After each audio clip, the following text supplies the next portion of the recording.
Hello friends, ఎలా ఉన్నారు? ప్రపంచాన్ని ఆశ్చర్యపరిచే నిర్ణయం తీసుకుంది జపాన్. ఇప్పటి వరకు శాంతి దేశంగా పేరున్న జపాన్ ఇప్పుడు ఆయుధాల అమ్మకాలకు గ్రీన్ సిగ్నల్ ఇచ్చింది. ఇది సాధారణ విషయం కాదు. ఇది ప్రపంచ రాజకీయాల్లో పెద్ద మార్పుకి సంకేతము. అసలు ఎందుకు జపాన్ ఇలా చేసింది? దీనివల్ల ఎవరికి లాభము, ప్రపంచానికి ప్రమాదమా?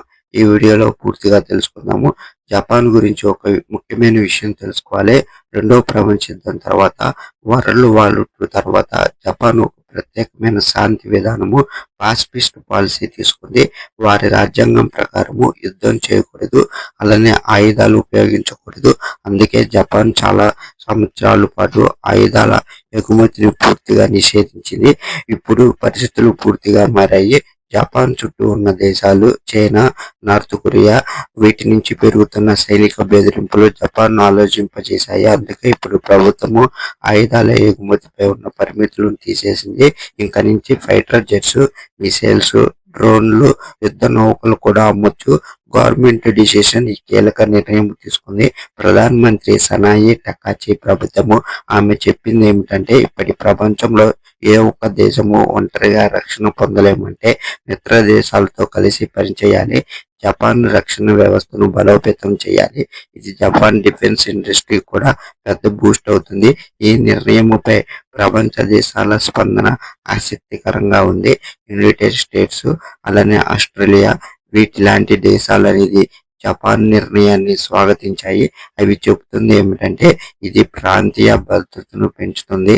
కానీ చైనా మాత్రం తీవ్రంగా వ్యతిరేకించింది.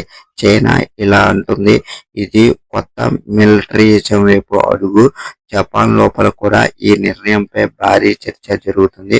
కొంతమంది చెప్తున్నారు ఇది దేశ భద్రతకు అవసరము, మరికొందరు అంటున్నారు ఇది శాంతి రాజ్యాంగానికి వ్యతిరేకం. అంటే ఒకవైపు భద్రత, మరోవైపు శాంతి సిద్ధాంతము. ఈ రెండింటి మధ్య జపాన్ ఇప్పుడు సంతులనం సాధించాలి.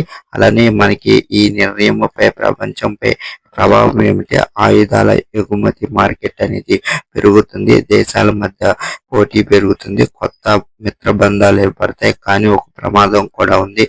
ఉద్రిక్తతలు పెరిగే అవకాశము.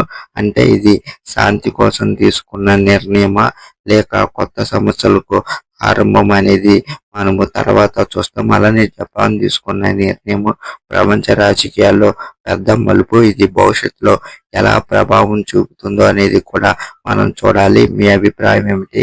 జపాన్ నిర్ణయం అనేది సరైనదా? అలానే మనకి కామెంట్లు అనేది చెప్పండి. అలానే వీడియో కనుక నచ్చితే లైక్ అండ్ షేర్ కూడా చేయండి.